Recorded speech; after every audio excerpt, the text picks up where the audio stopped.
Virus का महासंकट देश में हर दिन के साथ बढ़ता जा रहा है। देश के सबसे बड़े राज्य उत्तर प्रदेश में भी कोरोना के कारण हाल बेहाल है। कोरोना के बढ़ते केस को देखते हुए पूरे उत्तर प्रदेश में रविवार को वीकेंड लॉकडाउन लगाने का फैसला किया गया है। इसके साथ ही मास्क न पहनने वालों पर 1000 रुपए का जुर्माना लगेगा। कोरोना वायरस के बढ़ते संकट के बीच उत्तराखंड में कुंभ का आयोजन जारी है। कुंभ में कई संत कोरोना पॉजिटिव पाए गए हैं। ऐसे में कई तरह के सवाल भी उठ रहे हैं। लेकिन अब कुंभ में कोरोना किसकी वजह से फैला, इस पर अखाड़े आपस में ही भिड़ गए हैं। बैरागी अखाड़े का आरोप है कि कुंभ में कोरोना सन्यासी अखाड़े के कारण फैला है। देश में कोरोना के केस लगातार बढ़ते जा रहे हैं।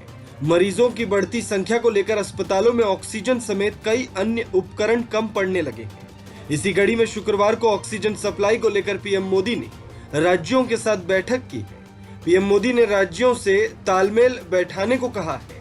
दरअसल कोरोना के बढ़ते मामलों को देखते हुए बड़े शहरों के अस्पतालों में ऑक्सीजन की भारी कमी हो गई है। कोरोना का असर केंद्रीय गृह मंत्रालय में भी दिखने लगा। गृह मंत्रालय ने अपने ताजा आदेश में अधिक से अधिक कर्मचारियों को वर्क फ्रॉम होम ही करने को कहा है। अब अंडर सेक्रेटरी और उससे नीचे स्तर के अधिकारियों को घर से काम करने की अनुमति दी गई। बाकी दफ्तर में 50% कर्मचारी ही आ सकेंगे। देश इस वक्त कोरोना की लहर की चपेट में है। हालात हर दिन के साथ बदतर होते दिख रहे हैं। देश की राजधानी दिल्ली की बात करें तो दिल्ली में भी कोरोना कहर बरपा रहा है। ऐसे में दिल्ली के मुख्यमंत्री अरविंद केजरीवाल ने उप मुख्यमंत्री मनीष सिसोदिया पर भरोसा जताते हुए उन्हें बड़ी जिम्मेदारी सौंपी है। सिसोदिया अब कोविड-19 प्रबंधन के लिए नोडल मंत्री के रूप में कार्य करेंगे। दिल्ली में बढ़ते कोरोना संक्रमण के मामलों की रोकथाम के लिए अब दिल्ली की तीनों नगर निगमों ने भी रणनीति तैयार की है।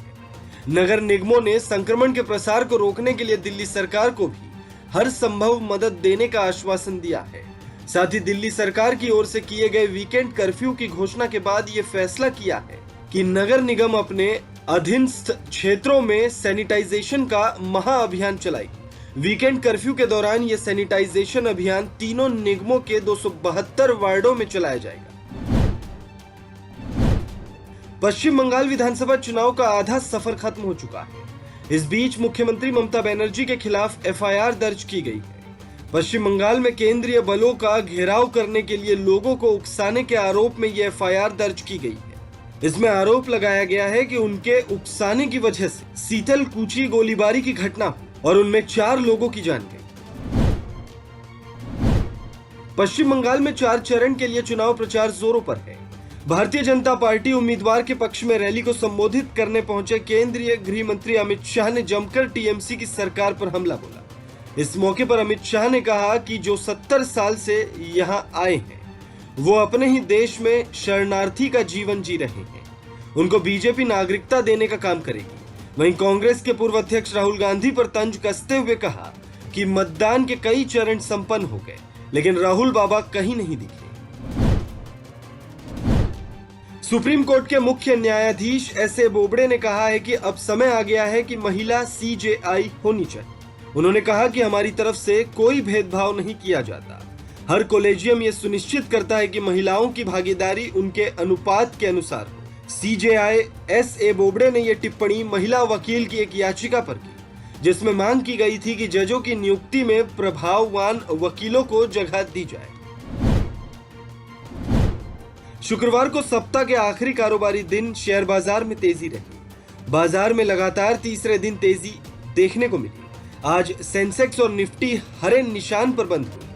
बीएसई पर सेंसेक्स 28 अंक बढ़कर 48,832 पर बंद हुआ। निफ्टी भी बढ़त के साथ बंद हुआ।